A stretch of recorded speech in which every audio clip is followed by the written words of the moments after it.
onset of age-related brain diseases, but also slowing down the progress of age-related brain diseases.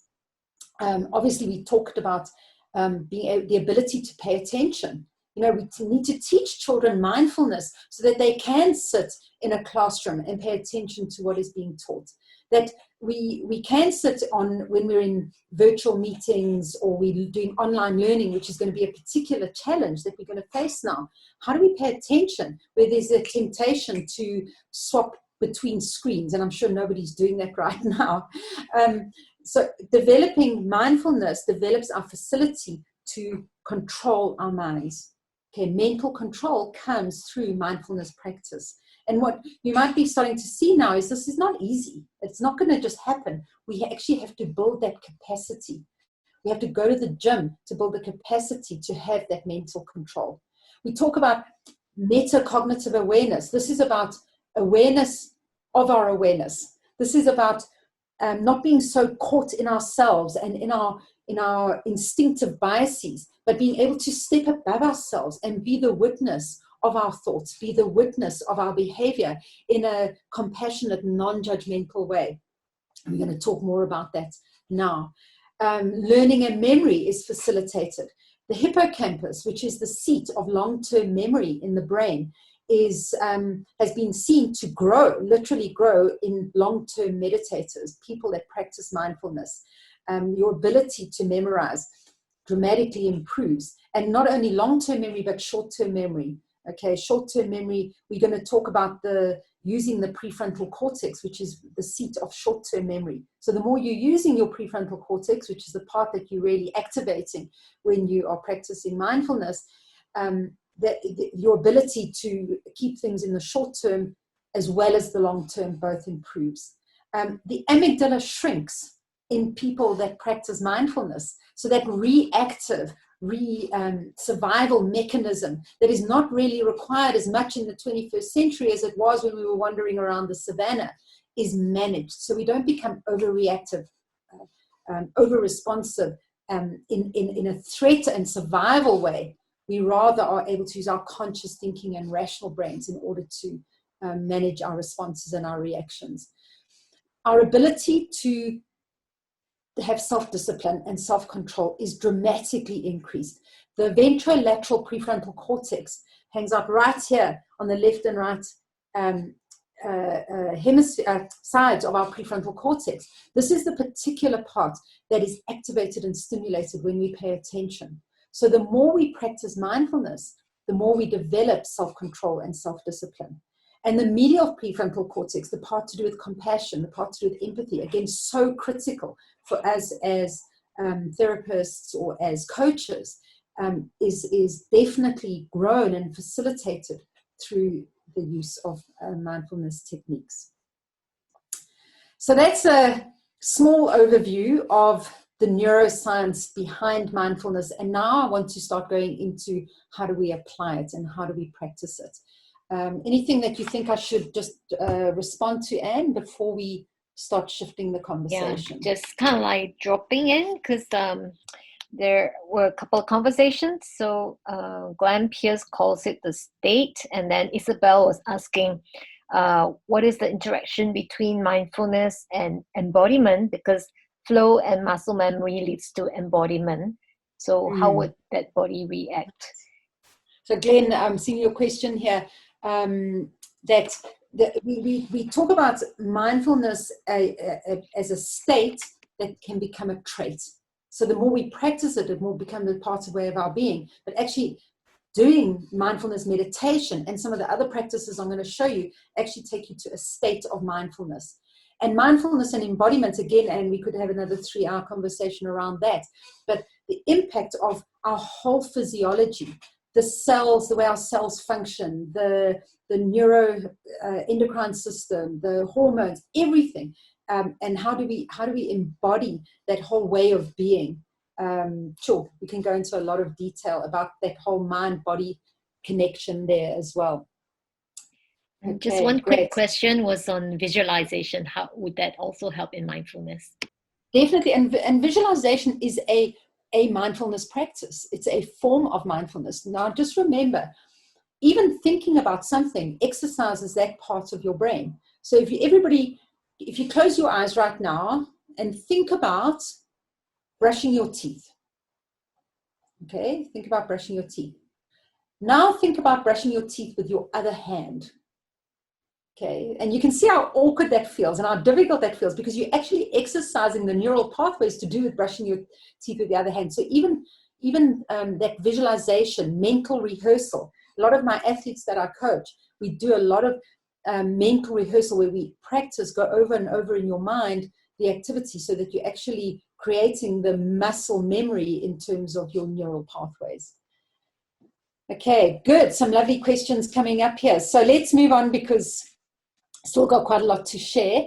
We're looking at the mindfulness model now, which engages intentionality, consciousness, and meditation. So this is the model that I've crafted to engage with Eastern and Western perspectives of mindfulness, to engage the sacred and the secular, the practical and the academic. We're engaging all the aspects of mindfulness into this model.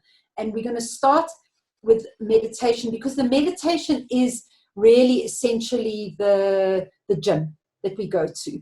Okay, and what I've just loved about this conference is that those of you who came on earlier, is that before every session, Anne has created this opportunity for people to experience mindfulness meditation practices. So I'm not going to go into an actual practice now in today's session. I'll just mention a few aspects that we can just connect to what does the meditation do for us. So my definition of meditation is the process of bringing attention to moment experiences. Okay, and just remember, mindfulness is all about being non-judgmental. So what happens when, and Jackie was saying that in the practice this morning, she was saying, don't worry if your mind wanders, that's okay. Okay, again, and like I said, we don't want to be on our emails, we don't want to be splitting our attention. But what happens is when we go do mindfulness meditation, our mind wanders, because that's what minds do.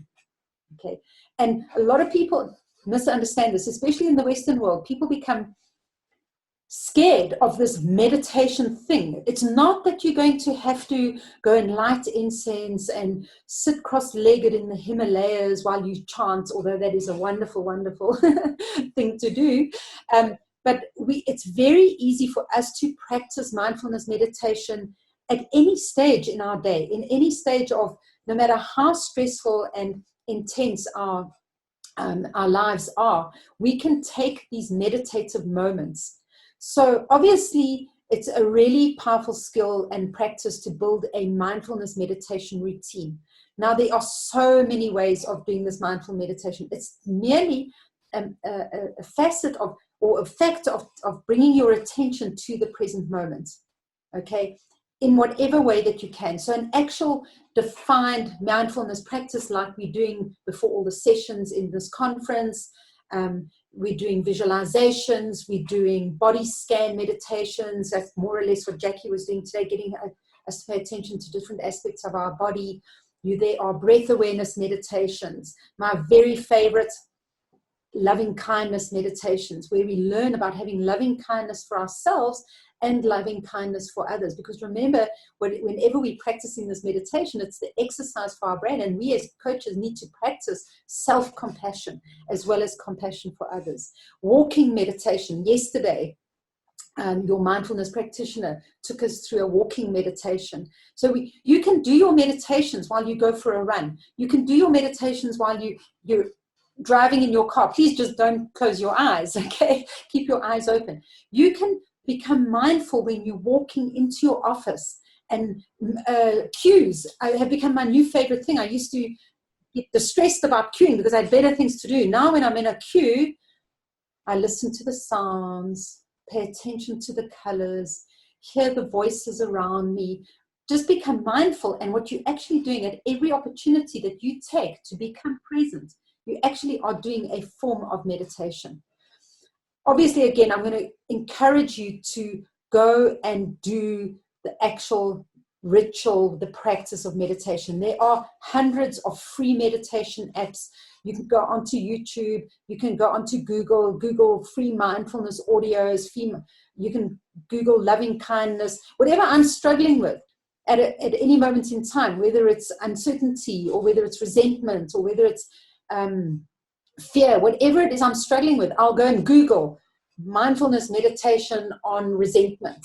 And then I can go and be taken through a guided practice. So I hope you're seeing that there's many, many different ways that you can actually create a meditative state in your brain. Again, I really like you to create a routine, a ritual, have just 10 minutes of focused mindfulness meditation a day. And by the way, remember, you don't have to do it well, okay? If your mind wanders, the mere fact that you've noticed your mind wanders is part of the meditation practice, okay? So there's 10 minutes of mindfulness meditation a day. Research, I've got profound research that shows that it can drop your cortisol levels by up to 50%. And never has there been a greater, a more important time for us to practice this meditation. Again, you're saying, I'm too stressed, I'm too anxious, I'm too worried, but you've got a choice. Either you can stay stressed and anxious and worried, or you can engage with the practice. Don't worry how difficult it is. You don't have to do it perfectly. But you owe it to yourselves, you owe it to your mind, and you owe it to your body. So mindfulness meditation is really, for me, the foundation. It's about how do we create a practice, how do we create a way of being to be present, to focus and concentrate our mind so that we are exercising that aspect of our mind. Okay, sorry, I'm just looking at the chat here, and Matthew says, just realize that mindfulness moments is when I'm running. Absolutely. Whatever activity it is you're doing, you can bring consciousness and mindfulness to that activity. And in fact, for me, the more data there is around me, the more I'm actually able to be focused. So don't worry that you have to have a silent room. You don't.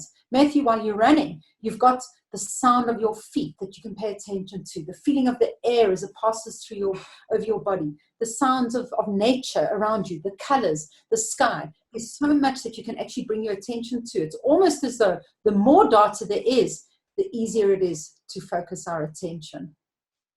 Okay, and Sukrita is saying about breathing, and I mean, again, we can talk about that value. There's so much evidence about the benefits of breath work, of breathing, and allowing ourselves to use our breath as a means to center ourselves and engage in a mindfulness state. Okay, good. And so moving on, because we still got a few more aspects to consider. The second aspect of my mindfulness model is intentionality.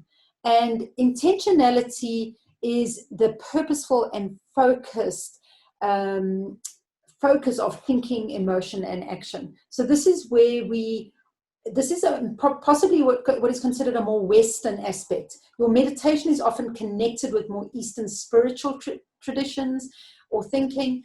The intentionality it's a word that I came up with to describe a more intentional or focused or purposeful way of leveraging mindfulness. So my favorite author here is and speaker is a Harvard University professor of psychology called Ellen Langer. Sorry, I think she's New York University.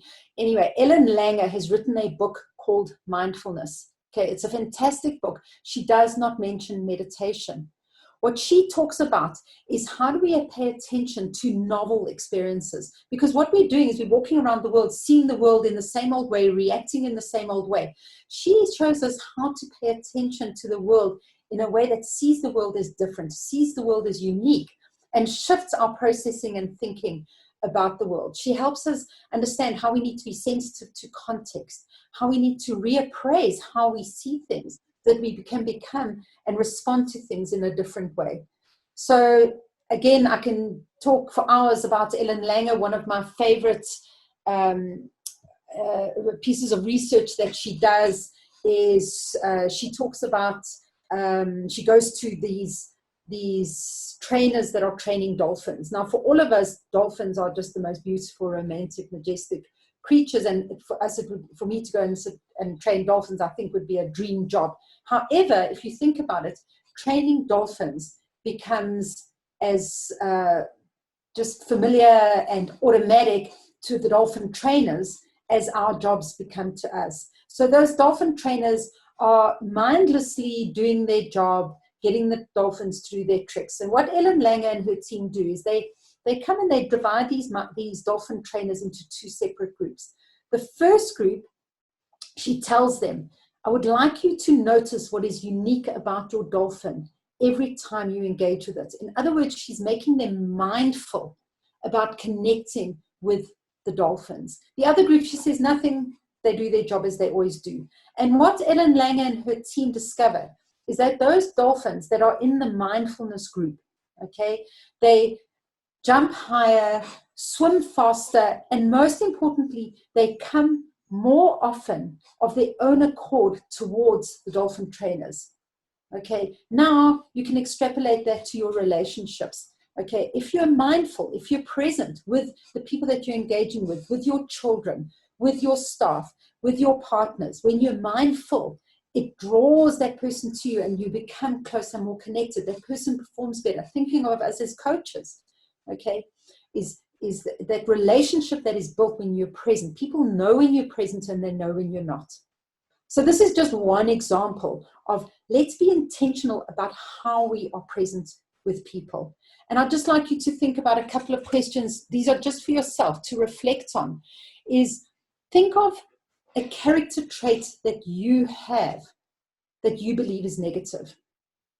Okay, so I guess I think something for me that I think is negative is that I am, I get lost in my own world of academics where I totally forget about all the humans around me. Okay, and now reframe it into seeing in what way is that negative characteristic negative, I'm putting in inverted commas, in what way is it a positive characteristic? In what way is it a strength? So I can see my intense focus where I lose contact with the real world actually is a strength for me because it allows me to fully focus, to study, to do the kind of work that I do. So Ellen Langer talks about be intentional about how you see yourself and how you see about your other people and reframe your world. Another example is I had a client who she wanted to exercise and she hated exercise and she just could never motivate herself to do it.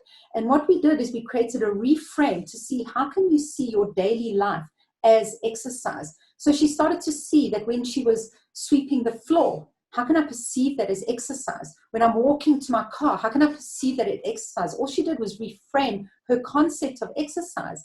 And suddenly she actually became fitter, she became healthier, and she started to get more motivated to do more. So this is about being intentional about how do I see the world instead of just framing the world on automatic. Okay. And I think another question, and it goes back to our visualization in a sense, another question that I would have for everybody to take out from here is how can you consciously and intentionally decide how you can be the best version of yourself through 2020? What do you want to be remembered for? Who do you want to be? And that is our job as coaches. Our job as coaches is to help people become intentional, become purposeful about how they show up in the world. And I think this is the opportunity for us to decide, are we going to walk out of this in 2021 or what are we going to look back in 2030? And what are we going to be saying about ourselves? How can we be intentional about how we're moving forward in the difficult times? Okay, so intentionality for me is almost about being pre-mindful. Okay, it's deciding before anything, before I actually go into my world, before I walk into that meeting, before I sit down with my family to have dinner, how am I going to be in that situation? So that is the intentionality aspect of my model of mindfulness. The third aspect, and I can see somebody mentioned Eckhart Tolle there, and of course, very much our idea of consciousness is strongly connected to Eckhart Tolle's concept of the power of now, the power of being in the moment. Now, interestingly enough, I went on meditation retreat in California with Eckhart Tolle, and he's as powerful, well, probably 1,000 times more powerful in person even than his books, but he doesn't like the word mindfulness. So remember I said to you earlier that a lot of people they say the word mindfulness is saying that the mind is full. but I'm using the word mindfulness as opposed to mindlessness. Okay, but Eckhart Tolle talks about the power of the present, the power of now, living in the present moment without attachment to an ego identity. Okay, I've used the word consciousness here, although I know we can interchange the words mindfulness, consciousness, presence, that what they in a sense are interchangeable. So what this aspect of mindfulness is about how do we rise above that narrative that we have about ourselves and who we are in the world. And going back to that very early question that somebody asked about social constructs, this is what I was talking about. When our thinking is mostly it's a manifestation of the conditioned narrative that we have that emerges from our entire life experiences. It emerges from the kind of parenting that we have. It emerges from the education. It emerges from our culture, religions, language, social perceptions. We create this story about ourselves, okay, which is just a story. Okay, and often it's centered in a negative narrative, because remember, our brain pays much more attention to what is negative than what is positive. So often those conditioned experiences that have been where we've been told we're not good enough, or we've been told we're not smart, or we've been told that we're not important, or not only told it, but we've experienced it. Or our culture has said a woman cannot be powerful, or a man must not show emotions. That said that you're good or you're bad, or you're rich or you're poor. All of those are merely stories that have been created. And we take on those stories and they become the I. It becomes the self. Now, people like Deepak Chopra, I see somebody's commenting, people like Eckhart Tolle, Krishnamurti, Thich Nhat Hanh, they all talk about that non-dualistic. How do we get into that, the essence of ourselves, our spiritual self, which is not contained and not attached to this identity that we've created?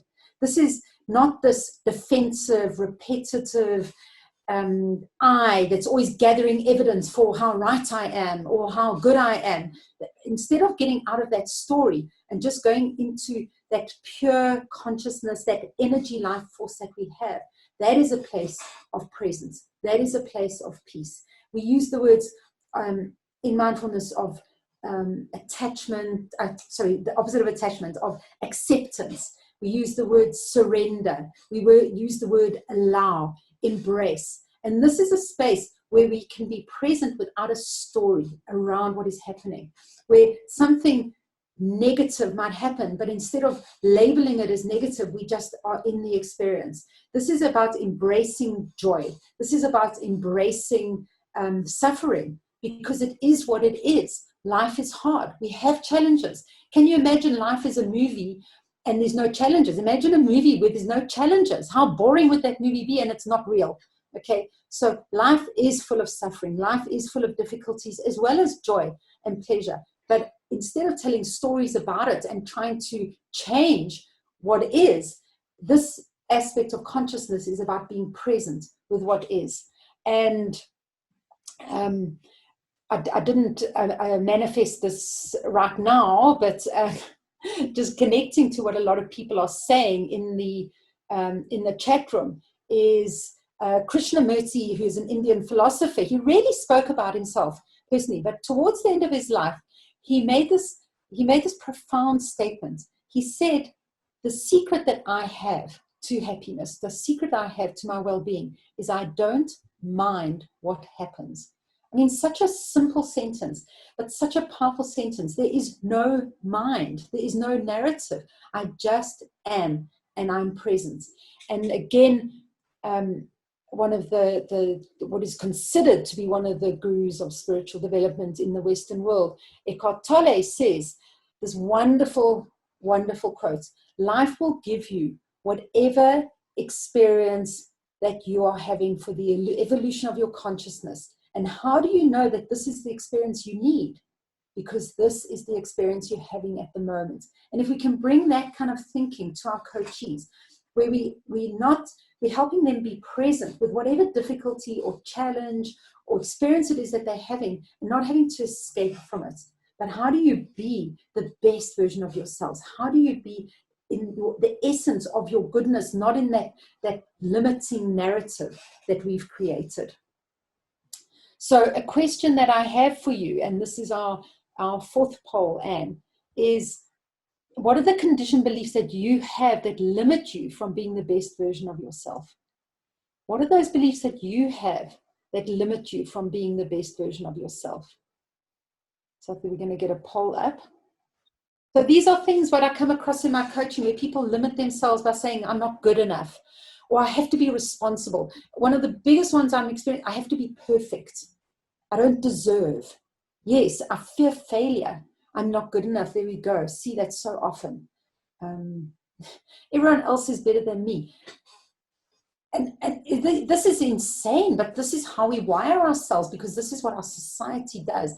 We don't experience unconditional positive regard, pure great. See, we don't see the greatness of ourselves. What we're taught to do is to look at how we are not good enough, how we're not worthy. Look at that. I should be frightened of my own power. I've got goosebumps as I read that. I lack imagination. I'm lost. Now remember the reframe. These stories that we tell ourselves, the equal and opposite is actually the truth.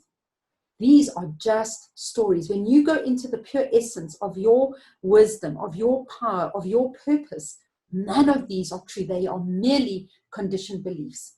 And a lot of the work that we do as coaches is to get people to identify and see what is that conditioned belief, what is that narrative that you've created, and how do we shift that narrative by getting into our truth, into our purpose, and into our power. Sure, these are very powerful and quite heartbreaking in some sense, but also liberating, because when we can see this and we can access it, then we can choose to shift it. And that's, I think, what mindfulness allows us to do. Okay, so we go back to sharing my screen. I think the simple message from this here is, don't choose to be right, choose to be happy.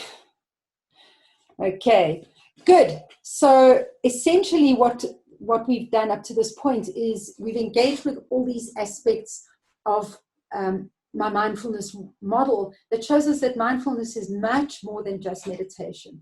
It's much more than just awareness. It's much more than just surrender, but it actually engages with so many aspects of doing, being, of our thinking, of our spiritual experience. All these aspects, if we embrace all of them, we start to live in a way that is more mindful and more conscious. So what I would like to do now is I'd like to shift into using mindfulness in our coaching practice. So as coaches, how do we engage with mindfulness? And we decided that on this call, because we are in alignment with the ICF, this is an ICF conference, we're going to be talking particularly about the ICF competency of coaching presence. So there's lots of ways you can bring mindfulness to your coaching. And I'm not going to spend a lot of time. We can teach our coaches mindfulness. We can teach them meditation. We can ask mindfulness questions to get them to become present, to reframe their experiences. We'll talk about that.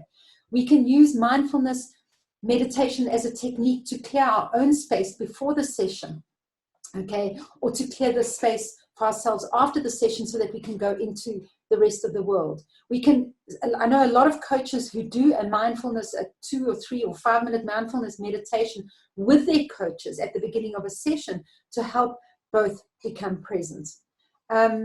We can use mindfulness as a way of understanding our emotions, helping our coachees understand their emotions, of managing our own emotions, separating ourselves from that emotional space when we move out into the world and it's not useful for us to take those emotions with us. So there's many, many, many different ways of engaging our mindfulness practices. But I'm going to connect it here particularly to the competency of coaching presence.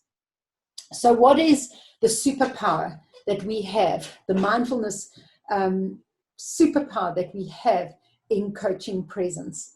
Okay, and this is firstly, it's not about necessarily meditating with our coachees, or like I've said, you can do that if you wish, but it's actually more about how are we present with our coachees. And we, in terms of honoring this ICF competency of coaching presence, and by the way, we're talking about coaching here, but I know there's a lot of people on this call that are not coaches as well, that this is about how do we create presence when we are in relationship to other people. Most people will identify their core purpose as something to do with having impact, as something to do with supporting others or making a difference in people's lives. So whatever it is we're doing, whether it's the actual practical coaching engagement, or whether it's merely having a connection with another human being, this is how we need to be present in those relationships. And the first one is being flexible, focused, and responsive within the session. If we have trained our brain in mindfulness, we have the ability to be skillful, to be adaptive, to be in that moment with the coachee and not still worrying about what they've said 5 minutes before or what we're going to be doing 10 minutes after the session, okay? That we need as coaches, and this is an absolute essential aspect of master coaching, is you need to be able to adapt in that conversation to whatever the coachee's need is, as well as aligning that coachee to themselves and their own sense of possibility. And we talk about being connected to the whole of the client. A master coach does not only listen to the words that the coachee uses. When we are mindfully present, we are attuned. We are able to feel the energetic transfer that we're experiencing. And I know that sounds romantic and perhaps a little weird for some people, but literally we have a sense of energy vibration. And even when we're with our loved ones or when we're with our colleagues at work, if we can become attuned to that energetic vibration, we start to understand and feel people in a completely different way. We're attuned to what our coachee is saying and what they're not saying. We are attuned to their emotions. We're attuned to their body language. We're attuned to their tone of voice. We're attuned to the style of language, the patterns that they are inhabiting in their way of being and their way of speaking. So there's a holistic aspect to it that mindfulness allows us. We've developed our own mindfulness capacity. It helps us to connect to the whole of the client and then bring our clients' attention to the whole of their being, to help them connect to their emotional states. We can say to our coaches, I see that you swallowed deeply when you started discussing that person. Or I noticed a light film of moisture come into your eyes when you reflected on that aspect of your whatever. So our job is to help our coachees as well become connected to the whole of themselves. Okay.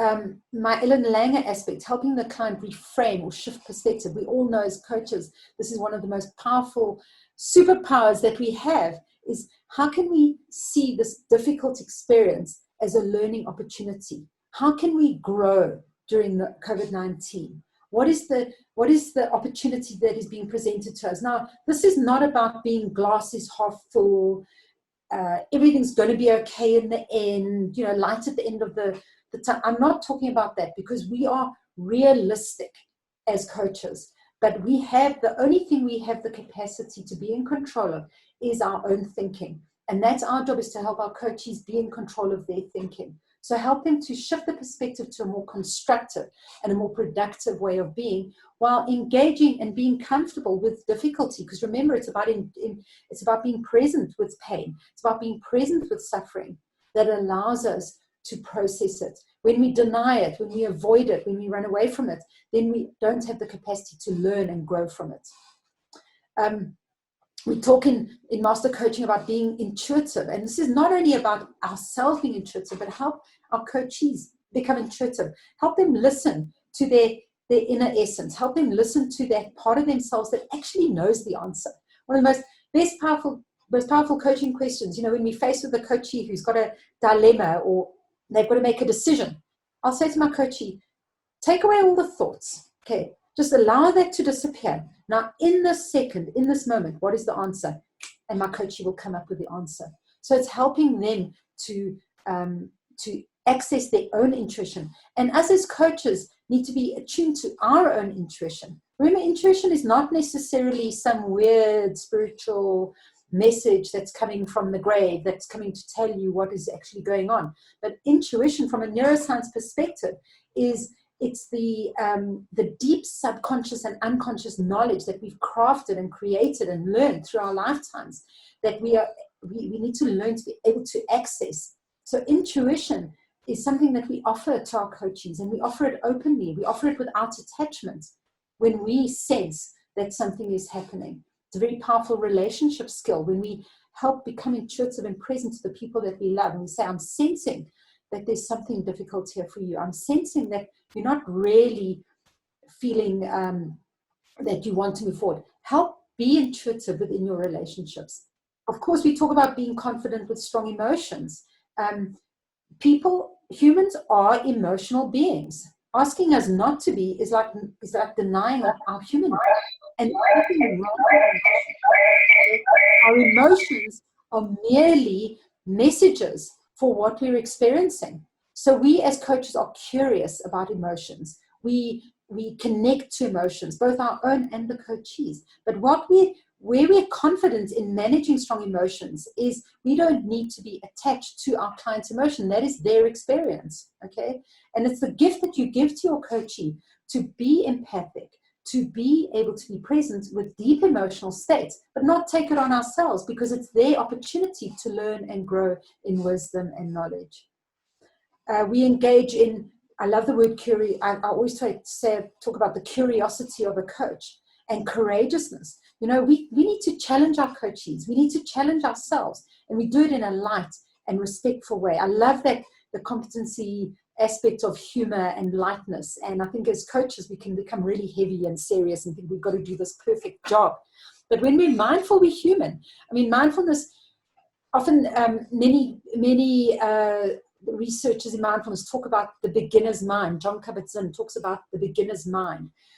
Many mindfulness practitioners talk about being childlike. So let's bring that play and that humor and that lightness into our coaching experiences. Of course, as coaches, we need to learn to be non-judgmental, but not only of our coachees, but also of ourselves. You know, it's okay to not know. It's okay to not have the perfect question, or to facilitate a massive change in one 15-minute coaching session. It's about being open and allowing what needs to occur.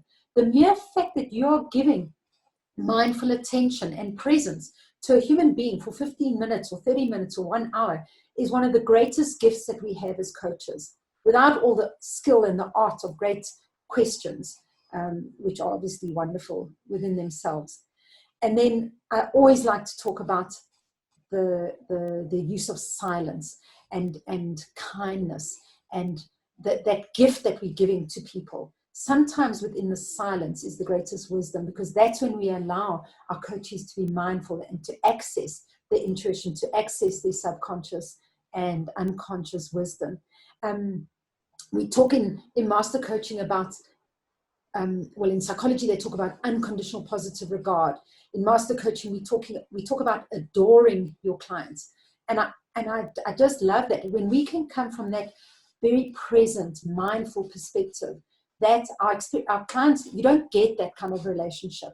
And it's our job as a coach is to believe in a person, to believe in their inner wisdom and their inner possibility and what they're capable of, and to believe that they have the capacity to achieve whatever it is they want to achieve. Because I know from neuroplasticity that people do have the capacity to achieve whatever it is they want to achieve. So, Anne, that's a run and a race through coaching presence. I see I've only got a few more minutes. I did promise you that I would do a poll to check in with everyone on what is your coaching presence superpower. Okay, that is a Photoshop picture on the right. I promise you I don't dress like that, although maybe I wouldn't mind. That's really cool. Thank you. So what is your coaching presence superpower? This is the last poll that we're doing. Okay. I love this humor. I'm so glad that coaches are being humorous and light, because so many of us take it so seriously. Intuitive, beautiful. And I definitely think our trust in our own intuition grows the longer and the more we coach. And the Um, 0 for ability to focus. Sounds like me mm. multitasking. And I think it's really, it's the gift we give ourselves, and is to actually Mm, train our minds to be able to focus in the session, because then it becomes the gift that we then yes. give our clients. Yeah. Mm. Present and flexible, adaptable. I love that. I'm still loving that intuition is so strong. I didn't think it would be. So thanks. I love that kindness Chris is saying in Wow. the, I love that. Kindness, unconditional positive regard. It's a gift that we give our coachees. Okay, great. And we're going to have the results of all of these afterwards as well. And love for my clients, Anita says. That's fantastic. Okay, so it's been a great privilege to share with you. And I think just to complete, and I did say to you that I would share just part of my story briefly.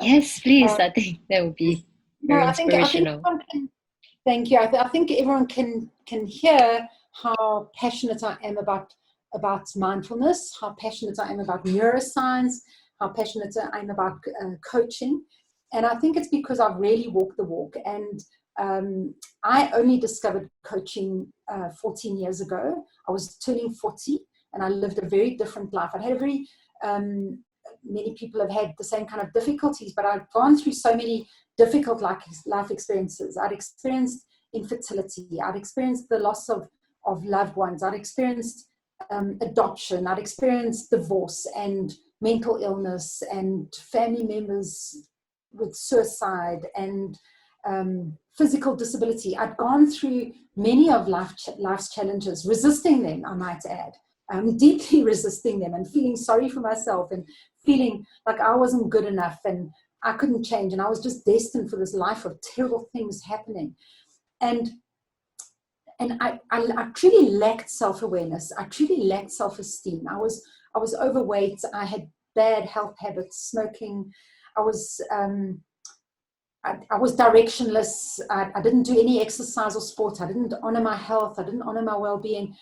And I discovered in 2005, I discovered coaching. And coaching led me to the discovery of neuroscience, and it led me to the discovery of mindfulness.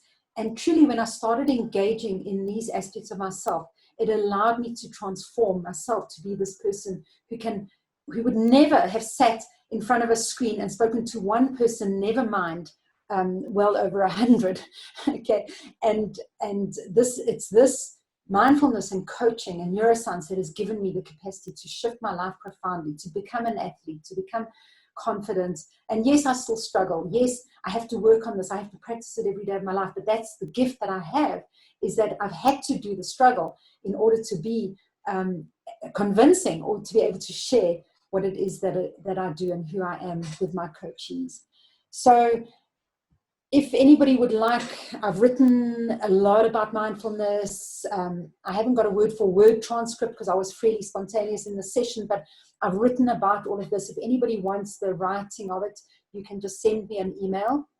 I can't promise to get it to you within the next week, but definitely within the next couple of weeks. So yes, Anne, if anyone wants this, I'm very happy to share it. And if any other resources, because I've got massive tons of resources that I'm Maybe Dr. Colleen, you can send that on to me, and when we send the email out to all the participants, we could include that as well. And then also your suggestion to provide some interesting titles for the team to consider on mindfulness. Good. Mm. Good. Do we have you. any more questions from anyone? And wow, lots of beautiful comments. Dr. Colleen, you can read. Oh, there's also Linda from South Africa, and lots of aha moments. Great sharing, awesome session, very inspiring. Love your openness, authenticity, and passion. Thanks so much for sharing your story. Excellent session, amazing impact. Wow, and it just goes on. So thank you so much for sharing. It's been very inspirational, and I think a lot of times we all struggle with the understanding of mindfulness because of the English language of the mind, and also because of its deep tradition in both the Western and Eastern culture on how people perceive it. I myself would like to explore how to be more focused and why being multitasking is not really possible. So I think that might be my next project. So like to say a big thank you for sharing your time and being awake since 7 a.m. just to support us for the International Coaching Week. So for everyone on the call, I'm just gonna run through some of the updates from the sponsors, and stay tuned because we're gonna be sharing with you how to get your CCEU codes and what other things are upcoming. So a very quick piece. Actually, before you guys run off, I forgot it this morning. So maybe can I invite all of you, before I do the sponsor credits, to come on to your photos. So we're gonna take a quick picture, and I'll ask our Zoom engineer to help us take a picture. So we're gonna put in let me just put up Dr. Colleen's slide, and then we're going to put into gallery mode. So everybody just do either I or C or W, and we're going to start taking the pictures. Great. So. Okay, Adrian. hold on. Oh, Lynn. Yeah, all right. One. Okay, just hold it for 5 seconds, okay, everybody? Going through all the screens. Oh, God. Hold on. All right, keep it there. Okay, sorry, guys. Hold on a bit. Don't worry, Lynn, I got it. So you can change ICW. Yes. Don't worry, Lynn, I've got it. I'm taking Okay. care of it. Don't worry. Just hold your poses there. We'll get to you. All right, I've got it, Adrian. Good. Okay, wonderful. So let me stop sharing. Come back to the Thank you. Yeah, just give me a minute. I'll just acknowledge our wonderful sponsors for making this possible. Okay. Don't want to miss that. Juan is ready to applaud already. We missed all the beautiful faces this morning. All right, that's great. So again, thank you everyone for joining. I know some of you guys joined halfway through. So anyone that has joined us today, you get a free gift pack from Imagenetics. As you know, they are an organization that helps people and organizations improve communication, collaboration, and culture. So you get a personal profile report on your own thinking and behavior. It's very apt now that we talk about how our brain works, and you'll be able to make connections through the app and also attend a very special seminar. So this is all worth $350. Really very beautiful gift for all of you, and also having a coach in your pocket to go with you wherever you need it for your own personal development. We have the coaching app, and we've also thanked Starting Point for providing the DIS certifications, 5 behavior and building trust solutions, and also the coach partnership for bringing coaching programs together with Newfield from 1991 to 65,000 graduates. So we thank all the sponsors for supporting us. So what's going to happen next is we'll have a short 15 minutes breakout. That's really for us to do networking. And as you know, building the whole coaching community is really about us getting to know one another and supporting one another along the way. So do join us for the breakout session. And coming up at 6 o'clock will be another mindfulness session by Jacqueline Leong. And you get to really put this into practice. And exactly what Dr. Colleen was talking about was about how mindfulness and all this scientific explanation of the brain and neuroscience can help us to build our coaching presence. And so the one that follows will be the subconscious connection, listening with an empty mind, presented by Tony Latima. And he will give you, all of us, the practical tips on how do we use that now and how we can tap into that subconscious part of our brain, and how when we're interacting with a coachee, we could have that openness, that human connection to be able to build that coaching presence. So do join us again at 6:30. And if you haven't signed up, the registration will be typed into the chat box. So please do continue to register for the events. Thank you, Adrian. Beautiful. And on the right is the CCEU that I mentioned. So all of you who are ICF members, you can scan this QR code. And also in the meantime, Adrian will be so sweet to type in the URL if you can't scan the code. So when you get in there, fill in your feedback form. Beautiful. Fill in your feedback form. And this is the way that you can get your credits. They will be emailed to you in the next month. So this is wonderful. We're just going to pause here because I know that some of us need to quickly take care of that code. We're just going to pause for a moment. And as we're pausing, while everyone's doing the CCEU code, I'm just going to share some of the comments from the chat.